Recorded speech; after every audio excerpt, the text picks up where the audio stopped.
Dudes and dudettes of YouTube land, it's Frank with What's the Point EDC. Today we got us a Spyderco Manix 2 video, but before we get started, if you're not subscribed and you enjoy knives, EDC stuff, hard use demonstrations, edge retention testing, and all around good vibes, this is the place for you right here at What's the Point EDC.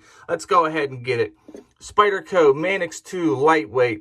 Glass reinforced nylon scales right here. Spyderco added a little something extra to make them nice and stiff so they don't flex. It has a nice back spacer running through the back, a nice steel bar right here. We've got Spy 27 steel, which is Spyderco's proprietary steel. It's like S35VM, but just a little bit better all the way around. Full flat grind on that satin finish blade, shaped like a leaf. You know I like my leaf-shaped blades. Come on now. Nice and pointy, nice drop tip for them good draw cuts, for your good poking tasks. Nice tall slicey blade to cut with. Woo! It's got the ball bearing lock. It's running on washers. That ball bearing lock we will get to in just a minute after I finish my explanations here.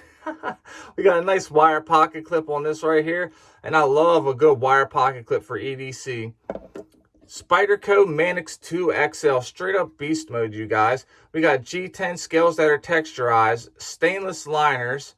We got an S30V flat ground blade, same satin finish, same hole for deployment.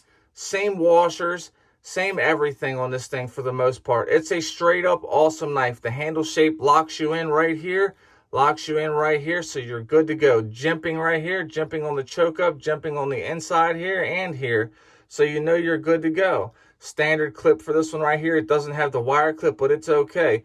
Both of them definitely have nice lanyard holes, so if you like your lanyards, fear not.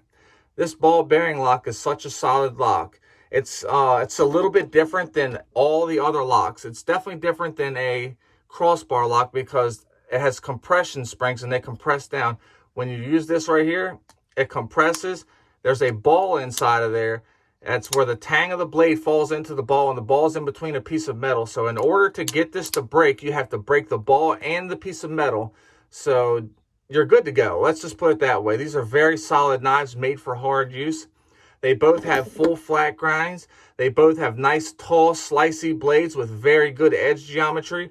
They start out with a good, decent, thick blade stock and come down very fine. Both have the same behind the edge thickness and blade stock thickness. For What's the Point EDC, I consider every knife, folding knife, that is over 8 inches or right at the 8-inch mark to be a full-size knife. So these are both full-size knives. And if you don't like the size of this guy right here and you want something a little bit bigger, well, right here you go. It's the same knife, different steel and handle material, same lock, same awesomeness, both made right here in the United States of America in Colorado, Earth, USA. You see it. These things are just fun knives, y'all. Super, super ergonomic knives. Very much ambidextrous knives all the way around. They're both choices that you can't go wrong with no matter which one you pick. If you want lightweight, this is for you right here. The lightweight comes in a few different steels, so if you don't like Spy 27 or if you already have a Spy 27 knife and you want another one, just a different blade steel, shoot, go ahead and grab you one. We have this in a G10. Original Goat makes awesome scales for this. They got titanium, they got aluminum, and they're about to have Lexan scales too. Oh yeah, you know it. This thing right here is the big brother, essentially. If you need to put in just a little bit more harder work, this is it. The tip is just a tad bit stouter. The blade's just a little longer and a little taller, as you can see. You'll be able to do anything you need to do with both of these knives. Look good doing it and feel good doing it. Good ergos. I have definitely come to like this knife. This is the knife that put me on the Spyderco, and it definitely won me over. It's that good, you guys. The Manix 2 is an awesome platform, and it's a highly customizable platform, in fact. So if you want to customize your knives and you want a good USA-made knife that's reliable, good blade steel, awesome heat treatment, Spyderco has the best heat treatment from my understanding of all production companies. It's the most consistent. They have it to the highest HRC to get the optimal performance out of them.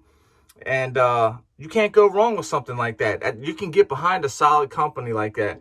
So if that's your thing, guys, go for it. They also are dropping the Spyderco Manix 2 XL with crew wear and micarta scales. Dang, that is awesome. They have this one, like I said, in multiple steel, so fear not. Both of these knives are good for hard use. Both of these knives are good for EDC tasks. You can self-defend with them. You can bushcraft with them. You can do tactical activities with them. As a matter of fact, a lot of our soldiers carry them. A lot of our EMTs and police officers carry them. So they're very reliable, and they're made well, very sturdy. And like I said, ergonomics are incredible, you guys. The choke ups, the choke backs, it's all solid. You cannot go wrong with a Spyderco Manix 2, whether you go with standard size or the XL. So, which one of these knives would you pick for EDC and why? I would like to know. So, with that being said, if you enjoyed this video, I appreciate it if you hit the like button, subscribe, turn on all them notifications because it really does help.